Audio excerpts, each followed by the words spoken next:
전차시에서는 2019년 1월에 발표된 수소경제 활성화 로드맵에 수소 안전에 대한 국민의 인식 제고 및 수소 전주기 안전관리 체계 확립에 대한 안전정책 방향을 이해할 수 있습니다.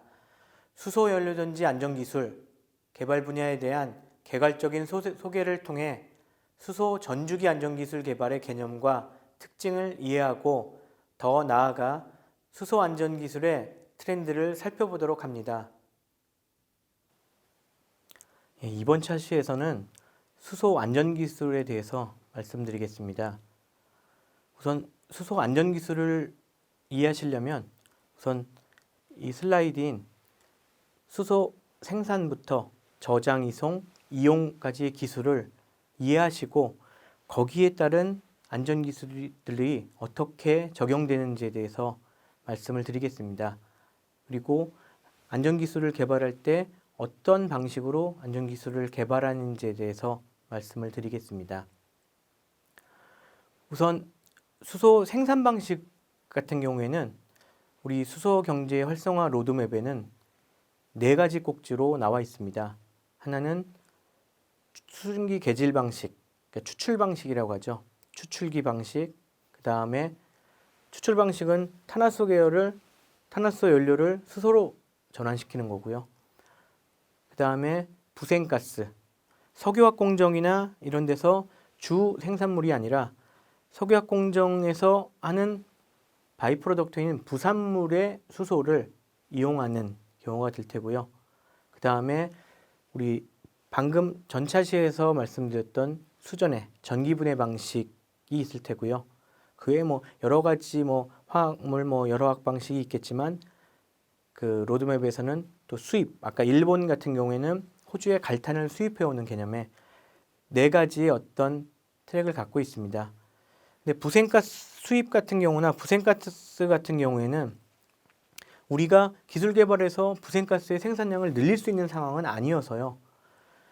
기존 기술로 보지 말고 우리가 수소 생산 기술에서는 수증기 개질하고 그 다음에 수전의 기술 2가지에 대한 어떤 안전관리 측면에서 말씀을 드리겠습니다. 이러한 추출 방식 같은 경우에는 탄화수 개질을 하는 거지만 수전해 같은 경우에는 아까 1차 에너지인 재생의 태양광이라든지 풍력 에너지를 연계해서 갈 테고요. 그래서 안전 기준 같은 경우에도 재생에너지 연계된 부분의 설치 안전까지를 고려를 해야 됩니다. 왜 그러냐면 태양광 풍력에 굉장히 불규칙적인 전원 공급에 대한 어떤 대응도 좀 필요할 테고요. 이렇게 생산된 생산된 수소는 이제 이송 방식으로는 배관망이라든지 아니면 튜브 트레일러로 해서 이송돼서 충전소라든지 수소 사용처에서 이용이 될 테고요. 저장 같은 경우에는 한 4가지 방식의 저장 방식이 있습니다.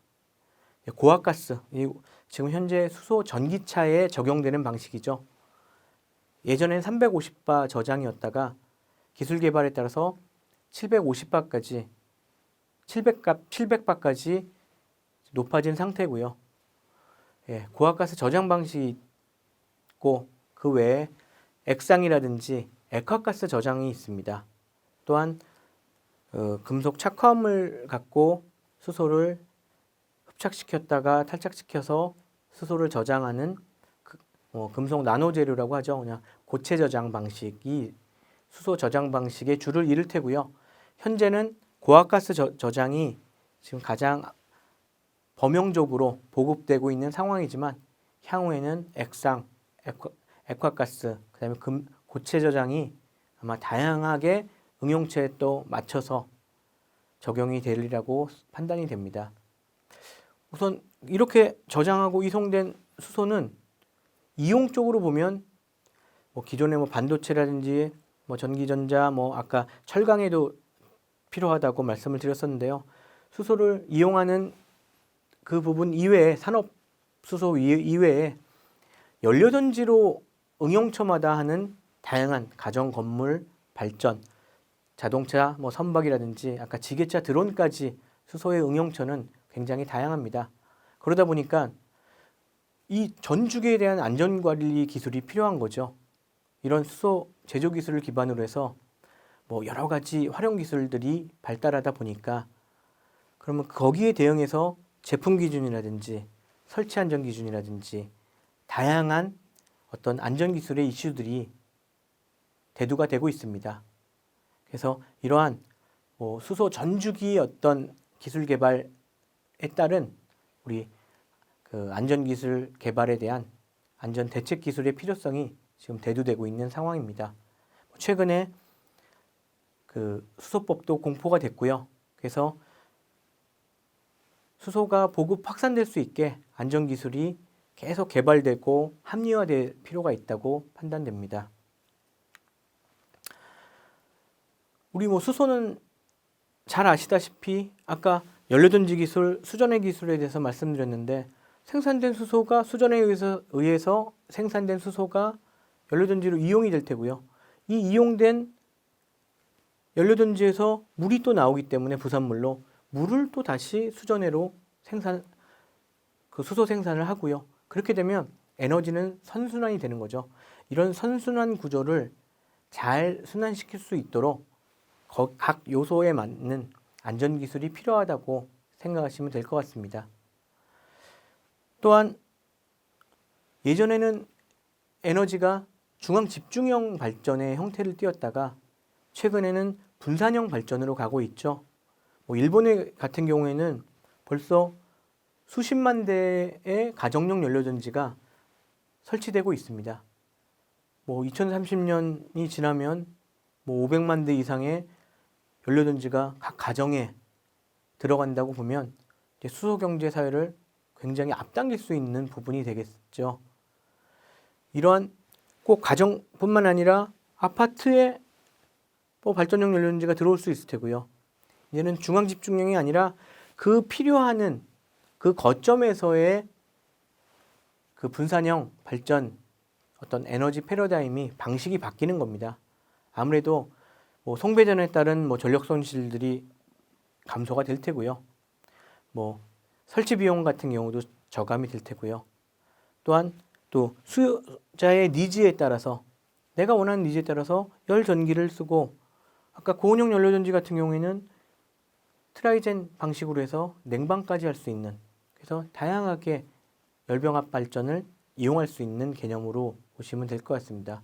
또한 기존의 어떤 화력 발전이나 그런 중앙 집중형 발전에 비해서 어떤 CO2 저감이라든지 아니면 직접 수소를 이용하게 될 경우에는 완전히 친환경, 어떤 그린 에너지가 된다는 개념으로 지구 환경 문제에 대응이 가능할 것 같습니다.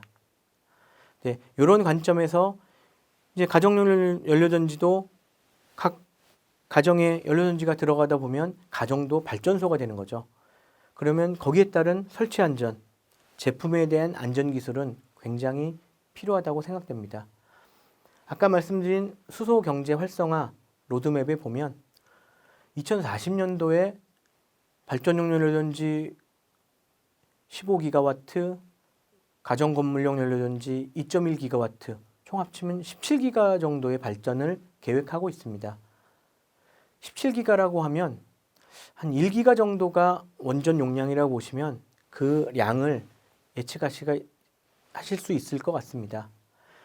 그렇게 이용을 하고 그다음에 전기차가 한 620만 대 수출 포함이긴 하지만 내수에서는 200만 대 이상의 전기차가 보급이 된다고 하면 거기에 따르는 수소 생산도 굉장히 중요하기 때문에 수소 공급량이 연또 한 500만 톤 이상급이 필요할 테고요. 수소 가격도 점점 기술 개발에 따라서 낮아져서 300kg당 한 300원까지 목표를 두고 있습니다. 이렇게 보급이 확산되고 가격이 저감될 수 있는 기술 개발 환경에서 우리 안전 기술이 전주기 안전성 확보를 위해서 어떤 노력을 해야 할까에 대한 고민을 많이 하고 있습니다. 이런 인프라, 그러니까 신규 출현되는 제품이라든지 시설에 대해서 이제 법 제도에 대한 기반 구축이 좀 필요할 테고요. 이런 그 준비기를 통해서 확산기가 됐을 때는 안전기술은 보급될 때 실증이 되고 할 때 안전기준 합리화가 또 필요할 테고요. 그래서 수소경제 선도가 됐을 때는 우리 안전기준도 세계를 선도할 수 있는, 국제표준을 선도할 수 있는 안전기술 개발이 필요할 거라고 생각합니다. 이러한 수소경제를 위해서는 뭐 민관의 역할도 중요하지만 거기에 따른 안전기술이 같이 병행하는 개념으로 안전기술 개발을 하고 있습니다. 우리가 신재생에너지 보급 정책을 조금 이해를 하면 어느 국내 상황은 어떻고 국외는 어떻게 가고 또 신재생에너지 특히 연료전지가 어떻게 설치가 되고 있고 설치 환경이 어떤지를 가늠할 수 있는 슬라이드라고 보시면 될 것 같습니다. 우선 신재생에너지 발전 차액 지원 제도는 2012년도에 RPS로 대체가 됐지만 그 전에까지는 정부가 보조금을 주었던 거죠. 예를 들어서 일정 용량의 발전사가 신재생에너지 발전을 했을 경우에 킬로와트당 200원이 들었다고 하면 한전의 그리드가 킬로와트 100원이면 그 차액의 100원을 정부가 보조해 주는 방식이다 보니까 이 보조금 액수가 계속 늘어날 수밖에 없는 상황이었죠. 그러다 보니까 아예 보조금보다는 의무 시장으로 바꾼 겁니다. 강제 시장인 거죠. 그래서 신재생에너지 의무 할당제를 통해서 2012년부터 2020년까지는 발전량 10%를 신재생에너지 의무화를 해라 라고 하면 발전사에서의 포션을 신재생에너지로 둘 수밖에 없고요. 또 2020년까지는 점점 더 확대하는 개념으로 보시면 될 것 같으니까 그 부분에 대해서는 신재생에너지 많이 설치된다고 생각하시면 될 것 같습니다. 그런데 신재생에너지원 중에 태양광이나 풍력 같은 경우에는 도심지에 들어가기 어려운 구조죠. 그러다 보니까 최근에는 연료전지가 계속 대안으로 나타나고 있습니다. 그러다 보면 연료전지의 제품 안전이라든지 설치 안전에 대한 이슈가 아무래도 중앙집중형에서 분산전원으로 오면서 사용자와 훨씬 더 발전소의 어떤 개념이 가까워지는 거기 때문에 어떤 안전에 대한 필요성도 더 증대가 된다고 보시면 될 것 같습니다.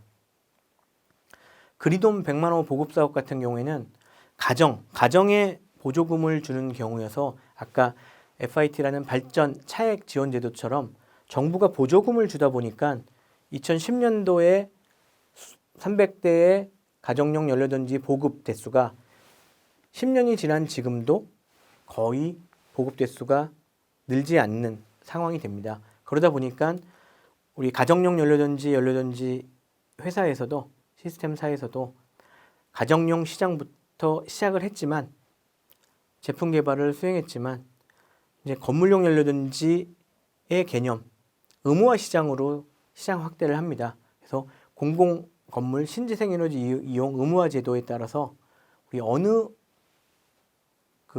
용량의 건축물 이상의 경우에는 몇 프로를 또 연료전지 또는 태양광 풍력으로 대체하는 개념으로 계속 건물용 연료전지 시장이 확대가 되고 있는 상황입니다. 그러다 보니까 건물의 아파트라든지 빌딩의 지하에 들어가는 경우가 생기기 때문에 여러 가지 시스템을 배기를 묶어서 가는 개념의 어떤 안전기준 합리화도 필요할 테고요. 보급 향상을 위해서 또한 CO2가스의 어떤 중독 어떤 안전에서 유의하기 하기 위해서는 우리가 센서를 부착한다든지 아니면 여러 가지 안전장치를 하는 안전기술 개발이 또 건물용 연료전지에서도 필요하게 됩니다. 그 외에 열을 공급해주기 때문에 신재생에너지가 보급이 많이 되면서 거기에 대한 또 응용처별로 이슈들이 지금 안전기술에 대해서도 계속 현안이 되는 상황입니다. 우선 국내의 가스는 3법으로 이루어져 있습니다. 고압가스 안전관리법이 모법이었었고요. LPG가 보급이 확산되면서 액화석유가스의 안전관리법이 나왔고요. 도시가스가 계속 보급이 되면서 도시가스 사업법이 나왔습니다. 그럼 수소가 보급이 되는 상황에서 최근에 수소가스 안전관리법이 나온 거죠. 그러면 거기에 맞는 수소 에너지에 대한 안전관리의 필요성이 증대가 됐다고 보시면 될 것 같습니다. 우선 그런 안전기술을 어떻게 개발하는지에 대해서 잠시 말씀을 드리겠습니다. 우선 연료전지의 안전기술 개발하는 것을 이슈를 예를 들면서 전체 수소 생산 제품이라든지 수소 이용 제품, 저장 쪽도 마찬가지일 테고요. 그런 부분도 같은 방향의 어떤 연구 방향이라고 보시면 될 것 같습니다. 이해하시는 데 도움이 될 테고요. 처음에는 고분자 전해질 연료전지의 제품 인증 기준을 KGS AP934라는 안전 기준을 저희가 개발을 했었고요. 그러다 보니까 여러 가지 형태별 연료전지가 나오는 거예요. SFC라든지 고온 팸이라든지 PFC 여러 가지 형태의 연료전지가 나오니까 거기에 맞춰서 또 안전 기준을 저희가 합리화를 합니다. 기술 개발을 통해서요. 그래서 SFC도 제품이 보급이 되고요. 다양한 형태가 다 보급될 수 있는 환경을 만드는 거죠. 수소법 이전에는 우리가 액화석유가스 안전관리법에 가스용품의 연료전지가 있었기 때문에 LPG하고 LNG만 적용이 가능했지만 수소법이 되면서 수소라든지 모든 탄화수소 계열 아니면 메탄올까지 액체 연료인 메탄올까지 다 수소법에 들어와서 제품이라든지 설치에 대한 안전 기술 개발이 지금 필요한 실정입니다. 또 시스템이 안정화가 되려면 부품에 대한 안전 기술 개발도 필요하죠. 부품의 안전이 되면 시스템의 안전이 확보가 되니까요. 그런 부분에 대한 안전 기술 개발도 개발이 되고 있는 상황이고요. 아까 파워투게스 수전에도 말씀드렸지만 이제 재생에너지와 연계된 시설에 대한 안전까지도 같이 안전 기술 개발에서 고민할 시점이 됐습니다. 그래서 그런 전체적인 재생에너지 연계 수소 융복합 시설에 대한 안전 기술 개발이 필요한 상황인 거고요. 우선 수소라고도 할 수 있고요. 연료전지 시스템 안전 기술 개발만 봤을 때는 크게 세 가지 꼭지로 안전 기술을 나눠줄 수가 있습니다. 하나는 시스템 안전이고요. 그다음에 부품 안전, 그다음에 설치 안전. 세 가지의 안전이 확보되면 안전을 국민의 수용성을 좀 높일 수 있는 안전 기술이 아닌가 생각됩니다. 그러면 안전 기술 개발을 하기 위해서 어떤 노력들이 필요하고 어떤 방식으로 기술을 개발하는지에 대해서 간단히 말씀을 드리겠습니다. 우선 다양한 제품이라든지 시설에 대한 안전기준 개발을 위해서는 그 시스템 또는 시설에 대한 분석이 필요합니다. 연료전지 같은 경우에도 아까 형태별로 다 다양한 구조를 갖고 있습니다. 구성품들이 좀 상이하고요. 그러면 우선 저온용 고분자 전해질 연료전지에 대해서 안전기준을 만든다고 하면 거기 시스템에 대한 시스템을 분석을 하고요. 다른 형태가 됐을 경우에는 그 다른 형태가 어떤 것들이 달라졌는지에 대한 부품이 간소화될 건지 아니면 어떤 특성이 있는 건지 안전 이슈가 무엇인지에 대한 분석을 합니다. 그리고 해외 안전 기준들을 분석을 하죠. 유럽 같은 경우에는 연료전지 기준이 어떻게 되어 있는지, 일본은 어떻게 되어 있는지, 일본은 형태별로 안전 기준이 구분이 되어 있는데 유럽은 형태별로 구분하지 않는 상황이고요. 그러면 국내 안전 기준 기술 개발은 어느 방향으로 갈 건지에 대한 고민이 필요합니다. 지금 연료전지라든지 이 부분에 대해서는 그래도 해외에 마더 스탠다드나 코드가 있는데 수전해라든지 아니면 추출기라든지 파워팩이라든지 새롭게 출현되는 제품에 대해서는 국내가 지금 거의 선두에서 안전기술 개발을 해야 되는 상황이기 때문에 굉장히 좀 어렵게 안전기술을 개발해야 되는 상황으로 보시면 될 것 같습니다. 이렇게 시스템 분석, 그 다음에 해외 기준 분석을 통해서 여러 가지 안전기술 항목들이 도출이 될 수 있고요. 거기에 추가적으로 병행해서 우리가 시스템 분석을 위해서 여러 가지 위험 요소를 저희가 위험성 평가를 통해서 안전 기준을 도출하고자 했습니다. 연료전지의 어떤 계질기라든지 스택, 노드로 설정을 하고요. 아니면 위험성 있는 부품, 도시가스를 이송하는 블로어라든지 여기서의 어떤 이슈들이 생기면 위험 요소가 내재가 됐다고 하면 그런 위험 요소 부품들을 노드로 설정해서 여기서의 유량이 높아지거나 온도가 갑자기 높아지거나 했을 때 어떤 안전 대책이 필요한 건지, 유량이 높아졌을 경우에는 어떤 원인에 의해서 그런 건지, 그럼 결과가 어떻게 나오는 건지, 그럼 우리가 조치를 어떻게 해야 되는 건지, 그런 부분들이 안전기준 항목으로 도출된다고 보시면 될 것 같고요. 그렇게 도출된 그 위험 요소라든지 그다음에 평가 항목들을 저희가 그 아까 위험성 평가 적용성 분석을 통해서 연료전지 시스템 안전 기술의 어떤 초안이 나옵니다. 그렇게 나온 초안을 가지고 이제 실증 평가를 해봐야 되겠죠. 국내 시스템에 적합한지,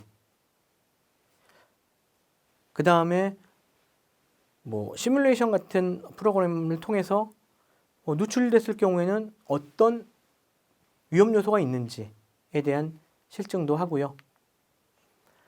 그 다음에 아까 국내 제품에 적합하게 가스 쪽에 아니면 전기 쪽에 어떤 특성, 평가 항목들을 측정해서 특성 분석을 합니다. 그렇게 해서 이 부분이 적합하게 되면 안전이 향상시킬 수 있는지에 대한 고민을 많이 하고 있고요. 또한 전기 같은 경우에도 정상 특성 시험이라든지 보호 기능, 그다음에 과도응답이라는 외부 사고, 최근에는 전자파 적합성 평가죠. 우선 전자파가 시스템에 주는 것만이 아니라 내가 전자파가 시스템에서 나가는 부분까지를 다 측정해서 전자파가 외부에서 오더라도 안전하게 동작을 해야 될 테고요. 아니면 안전하게 정지를 하거나 그런 부분에 대한 EMC 평가가 최근에 많이 평가 항목들이 추가가 되고 있습니다. 그래서 국내도 거기에 적합하게 반영을 하고 있고요. 안전성 향상을 위해서. 그렇게 된 전기적인 평가 항목만 연료전지에서는 50여 개 항목이 넘습니다. 그런 평가 항목의 검증을 통해서 안전기술을 안전을 확보하고자 노력을 하고 있습니다. 우리 수소 연료전지 아까 로드맵에서도 말씀드렸지만 제품이 먼저 보급되고 안전기준이 늦게 보급됐을 경우에는 보급에 대한 저해가 될 테고요.